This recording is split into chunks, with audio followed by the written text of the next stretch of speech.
Please tell me more about this Springsteen movie. Dude. Jeremy Allen White is Springsteen? So Bruce? for reference, I grew up a Billy Joel guy. That was like what was in my house. Have you seen the new doc yet? Not yet. Okay. I'm very much anticipating. By the way, you got to plan a night. It's the first part's 2 hours and 27 minutes. I wouldn't have it any other way. I love long ass documentary stuff. Well, this one's good for you then. Like Bogdanovich did that Tom Petty doc. It was like 17 hours. I was like, thank God. But Billy Joel was like my thing growing up. And then in my like late 20s, I just happened upon Bruce outside of his like number one hits and listened to front to back his albums. And I was like, oh, I feel like I get these more now that I'm older. I appreciate them more now. Right. So Jeremy Allen White plays Bruce. Bruce is a producer and was very involved in like a welcome fashion. Not like the guy looking over everybody, you feel like their presence is a shadow. It was more like his presence was so additive and he was so accessible to everybody. And I played Mike Batlin, one of Bruce's guitar techs who became his like short time, engineer on the Nebraska album. So you got to meet Bruce? You got to like hang out with him. Oh, come on. There were moments where I'm like sitting for 20 minutes talking to him and Warren, the guy who wrote the book. Yeah. Just talking about artistry and faith and family. And like, well, what's crazy is I moved into, what is the address? If you guys can look it up, I think what was Springsteen's address in Laurel Canyon? I lived at his old house without knowing it. What? So my wife and I, we got divorced and then I got sober and went into therapy and we got remarried. I didn't know how selfish and stupid I was. And I picked up the pieces. We got remarried. Mm-hmm.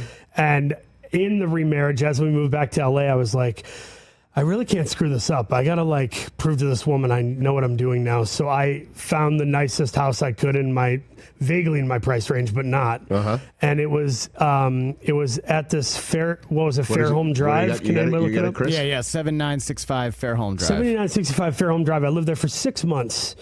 And in my first week of being there, my brother-in-law, Joe Shaver, he hits me up and he's like, you know that Springsteen owned that home for like 25 years, right? I was like, what?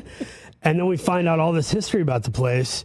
And you didn't leave anything behind? Bruce you didn't like discover maybe some ghosts, man, because I'm not even being funny, where the speaker system in the home randomly played Born in the USA and none of us had it on our Spotify or Apple Music or anything. Come on, man. Not kidding. Come on. Not kidding. And then we smelled burning at one point and we were like, what is that weird smell?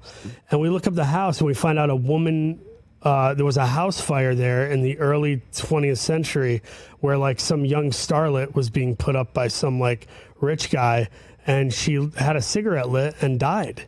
She was pregnant and she died in the home. So gnarly, weird stuff going down. But the happy stuff is that we conceived our second child in Bruce's old bedroom. Hey. So when I met Bruce, I said, I used to live in your old house. He goes, I heard. What? And I was like, I conceived a child in your old bedroom. He goes, so did I. I'm like, we're locational Eskimo brothers. And we hugged it out. It was insane. It was the funniest first conversation to have with an icon. We have a new fantasy team name. Write it down. Locational Eskimo Brothers. Yep. That's the fact that you're able to look at Bruce Springsteen and call him a locational Eskimo brother, that's got to be like a bucket list. You check that off, baby. The left elevator at Sunset Tower? Me too, yeah. No, we had such a fun time. He would sit behind the monitor eating fun-sized candy bars and just telling stories to whoever would listen, telling old stories and being very generous with his time. And I'm a fan of alternative comedy. I love Monty Python, Tim Robinson, all these idiotic things. Sure. And so I would go up to him and just mess with him all the time. I'd walk up and go like, so Bruce, he could just tell by how I was acting as I walked up. He's like, Paul's doing a bit. Yeah, I'd walk up and go, so listen, we're going to do a scene where we've added you to the hallway. So as Jeremy's walking in the hallway, he bumps into you and he goes, excuse me, sorry, sir. And you're going to turn to him, sunglasses on. You go, you look familiar, kid. And he's going to look at you and say, yeah, you look kind of familiar too. And then you're going to go, enjoy the ride. And then you're going to mimic a steering wheel, and you're going to drive away from him down the hall. And people are around him just dying laughing. Is he laughing though? Yeah, yeah. Oh, he's thank God. like, okay. But no, he's playing back. He's doing the bit where he's like, I can do that. Yeah, I love that. That's great. Dude, you're doing bits with Bruce. Yeah, it was fun. You're conceiving in the same room he's conceived in. It was silly. Catch the Rich Eisen Show live weekdays from 12 to 3 p.m. Eastern on Roku Sports Channel in the U.S.